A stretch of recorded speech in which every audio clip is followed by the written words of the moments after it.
الحمد لله رب العالمين، والصلاة والسلام على رسولنا محمد وعلى آله وصحبه أجمعين، أما بعد. فأعوذ بالله من الشيطان الرجيم. بسم الله الرحمن الرحيم. يا أيها الذين آمنوا لا تقربوا الصلاة وأنتم سكارى حتى تعلموا ما تقولون ولا جنوبا إلا عابري سبيل حتى تغتسلوا وإن كنتم مرضى أو على سفر أو جاء أحد منكم من الغائط أو لامستم النساء فلم تجدوا ماء فتيمموا صعيدا طيبا فامسحوا بوجوهكم وأيديكم إن الله كان عفوا غفورا. اے ایمان والو،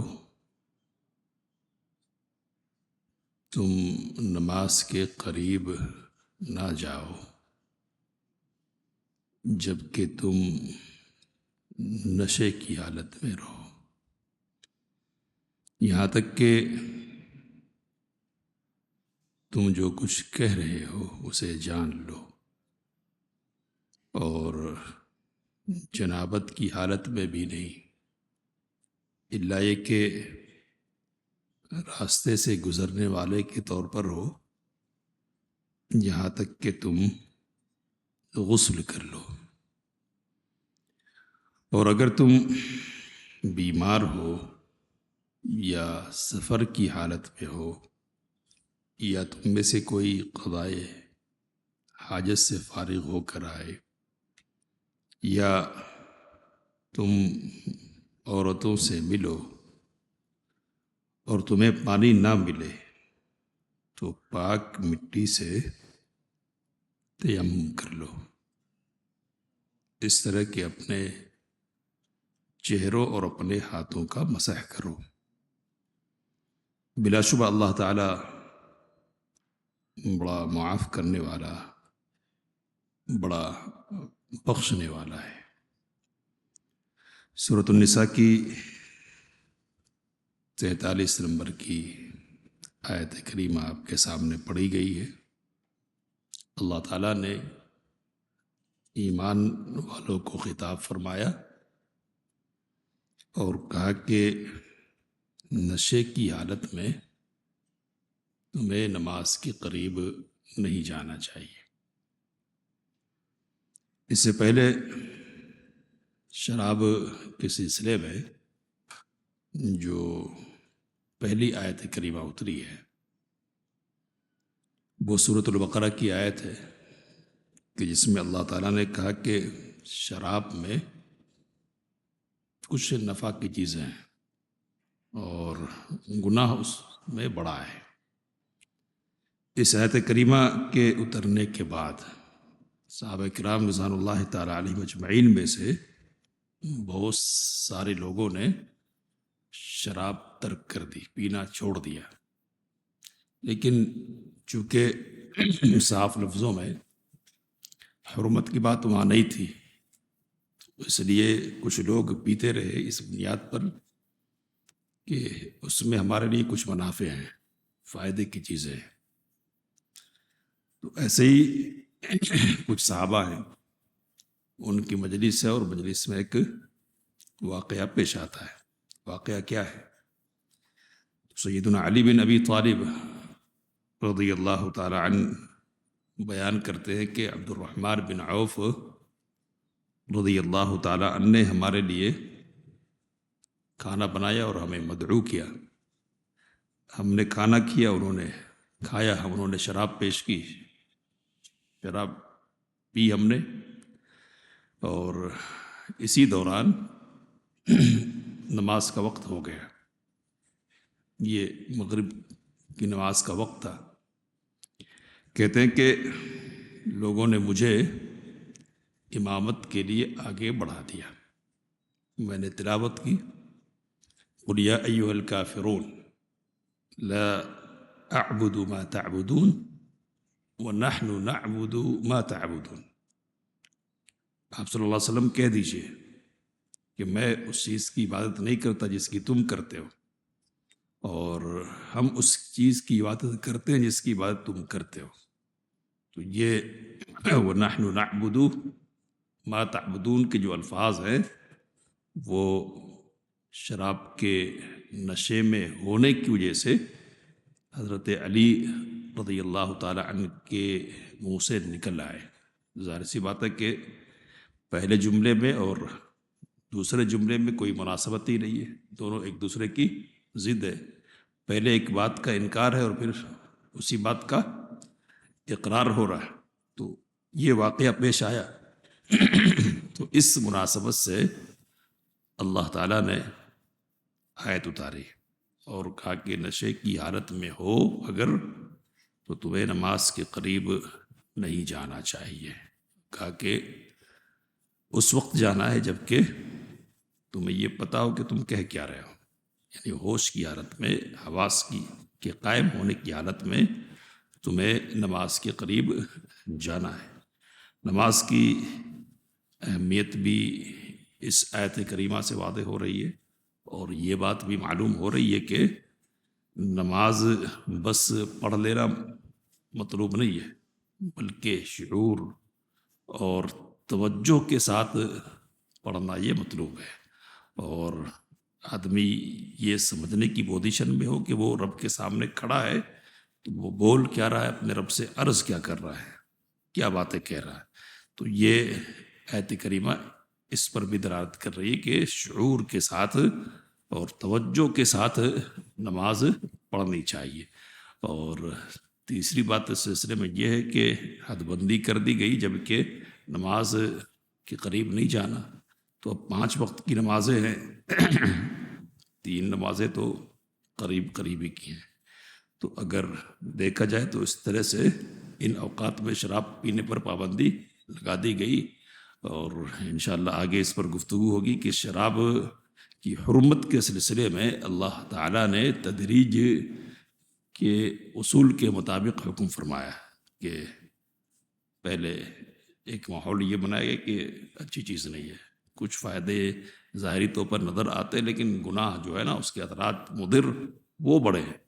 پھر دوسرے مرحلے میں یہ کہا کہ نماز کے قریب اس وقت نہیں جانا ہے جبکہ تم نشے کی حالت میں ہو۔ تو اس طرح سے ایک اور مرحلے میں شراب کی حرمت کو قریب کر دیا، اور شراب سے دوری کا ماحول اللہ تعالیٰ کی طرف سے پیدا فرمایا گیا۔ یہ بات روایت سے معلوم ہوتی ہے کہ پہلی آیت بھی جب نازل ہوئی تھی نا تو حضرت عمر فاروق رضی اللہ تعالیٰ عنہ نے کہا تھا کہ اللہم بین لنا فی الخمر بیانا شافیہ، اے اللہ شراب کے سلسلے میں ہمیں شافی یعنی مکمل بیان نازل فرما ہمارے لیے۔ پہلی آیت یعنی سورۃ البقرہ کی یہ آیت کریمہ بھی نازل ہوئی، تو اس موقع پر بھی انہوں نے اللہ تعالیٰ سے یہی دعا کی، اور حضرت عمر کی یہ خواہش تھی، بہت سارے امور ہیں ان سے متعلق کہ پہلے ان کی خواہش ہوئی اور پھر اللہ تعالیٰ نے اس کے سلسلے میں وحی نازل فرمائی ہے۔ تو یہاں بھی ان کی خواہش یہ تھی شراب کے سلسلے میں کہ یہ وہ چیز نہیں کہ جس کو رکھا جائے، اس کو حرام ہونا چاہیے۔ اس لیے مسلسل ان کی طرف سے اللہ تعالیٰ سے یہ دعا ہوتی رہی کہ اللہ صاف اور واضح حکم اس سلسلے میں یعنی حرمت کے سلسلے میں نازل فرما۔ تو بہرحال یہ دوسرا مرحلہ ہے تحریم کے سلسلے میں، کہا کہ نماز کے وقتوں میں شراب نہیں پینی ہے، اور شراب پینے کے بعد نشے کی حالت میں نماز کے قریب نہیں جانا ہے۔ چوتھی بات اس سلسلے میں یہ ہے کہ شراب کی جو مضرت ہے نا، مضرت نقصان کہ جس کی طرف قرآن مجید نے پہلے اشارہ کیا ہے، اس کی مضرتوں میں سے، اس کے نقصانات میں سے ایک بڑا جو نقصان ہے نا وہ کیا ہے؟ تو آدمی عقل سے پیدل ہو جاتا ہے اور اس کو پتہ ہی نہیں ہوتا کہ وہ کہہ کیا رہا ہے۔ تو ماں اور بیوی کے درمیان کا جو فرق ہے نا وہ فرق بھی آدمی بھول جاتا ہے، اور کثرت سے طلاق کے واقعات ہمارے سماج اور معاشرے میں پیش آتے ہیں. اگر جائزہ لے تو کثرت طلاق کی وجوہات میں سے ایک بڑی وجہ کیا ہے؟ یہ شراب نوشی بھی ہے کہ شراب پی کر آدمی بیوی کو طلاق دیتا ہے. عقلی اعتبار سے پیدل ہو جاتا آدمی کس حد تک، تو ہمارے سامنے مناظر تو آتے ہی رہتے، ہم دیکھتے رہتے، لیکن ایک روایت کے مطابق صرف پہلا حصہ اس کا آپ کے سامنے رکھ رہا ہوں. اس سے پہلے بیان کیا کہ امام مالک رحمۃ اللہ علیہ کی خدمت میں ایک شخص آیا اور کہا کہ میں آپ سے ایک مسئلہ پوچھنا چاہتا ہوں. مسئلہ کیا ہے؟ تو کہا کہ میں نے ایک شخص کو دیکھا کہ وہ چاند کو پکڑنے کی کوشش کر رہا ہے. چاند کو کیوں پکڑنے کی کوشش کر رہا ہے؟ وہ شراب پی کر بدمست ہو گیا ہے، ہوش ہی نہیں کہ کیا کر رہا ہے. تو اٹھتا ہے، پکڑنے کی کوشش کرتا ہے، گرتا ہے زمین پہ، پھر اٹھتا ہے، پھر پکڑنے کی کوشش کرتا ہے. تو یہ جو منظر میرے سامنے آیا نا، اس منظر کی بنیاد پر میرے جی میں شراب کی نفرت آئی اور میں نے کہا کہ اگر شراب سے بھی بدتر اور بری کوئی چیز ایک آدمی کے پیٹ میں جائے تو میری بیوی کو طلاق. میری بیوی کو طلاق ہو گئی کیا؟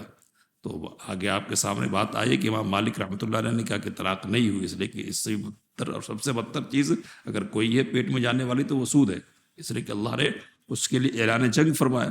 لیکن وہ جو منظر ہے نا، اس منظر کو دیکھے کہ آدمی عقلی اعتبار سے کس حد تک پیدل ہو جاتا ہے اور عقل پر شراب کس حد تک اثر انداز ہوتی ہے.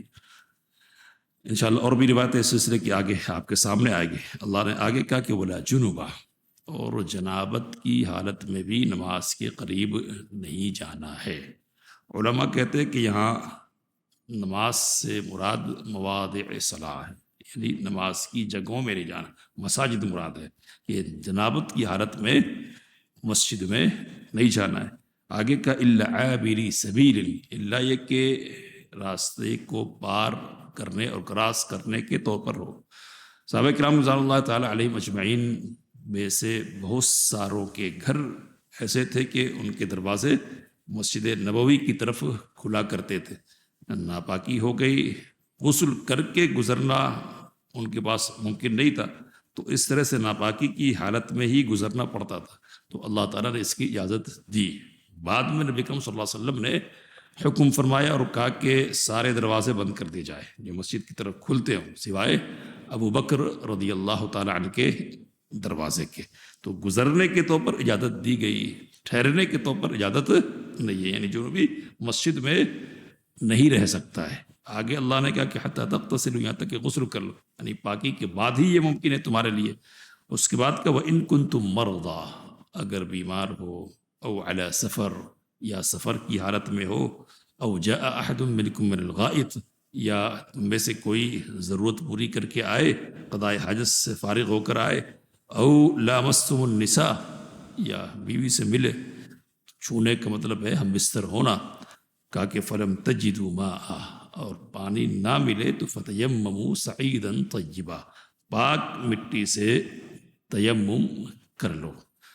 بیماری کی حالت کا ذکر ہوا، سفر کی حالت ہو یا حضر کی حالت، اگر پانی نہیں مل رہا نا تو دونوں صورتوں میں، حضر میں بھی اور سفر میں بھی تیمم کر سکتے ہیں. لیکن امکان چونکہ سفر میں اس کا زیادہ ہوتا ہے کہ آدمی پانی نہ پائے، آدمی کے ساتھ پانی ہو لیکن وہ صرف پینے کے کام آنے والا ہو، اس لیے خاص طور پر سفر کا ذکر کیا گیا ہے. ورنہ سفر کی خصوصیت نہیں ہے تیمم کے سلسلے میں. اور کہا کہ اگر ناپاک ہو جاؤ، ناپاکی چھوٹی ہو یا بڑی ہو، چھوٹی ناپاکی کیا ہے؟ تو یہاں غائط سے آؤ، یعنی ضرورت پوری کر کے آؤ، یہ چھوٹی ناپاکی ہے. وضو ٹوٹنے کی حالت ہے. اور او لامستم النساء، یا بیوی سے ملو، یہ بڑی ناپاکی ہے. تو ان تمام صورتوں میں اگر پانی نہیں ملتا ہے، اور نہیں ملنے کی صورت کیا ہے؟ مرض کے ساتھ ملنے اور نہیں ملنے کا تعلق نہیں ہے. مرض کے ساتھ ہے پانی لیکن استعمال کی قدرت نہیں ہے. بیمار ہے آدمی پہلے سے جب بھی، اور بیمار ہونے کا ڈر ہے جب بھی، دونوں صورتوں میں تیمم کی اجازت شریعت کی طرف سے دی گئی ہے. آیت التیمم انشاءاللہ آگے آئے گی آپ کے سامنے. کہا کہ تیمم کر لو. تو یہ رخصت ہے شریعت کی طرف سے، آسانی فراہم کی گئی ہے، اور یہ بات آپ کے سامنے آئی ہے اس سے پہلے کہ یہ جو تیمم کرنے کی رخصت ہے نا، یہ اس امت کی یعنی امت محمدیہ علی صاحبہ الصلاۃ والسلام کی خصوصیات میں سے پہلے کی جو امتیں ہیں نا، ان کو تیمم کرنے کی یہ سہولت حاصل نہیں تھی۔ نبی صلی اللہ علیہ وسلم نے کہا وَجُعِلَتْ لَنَا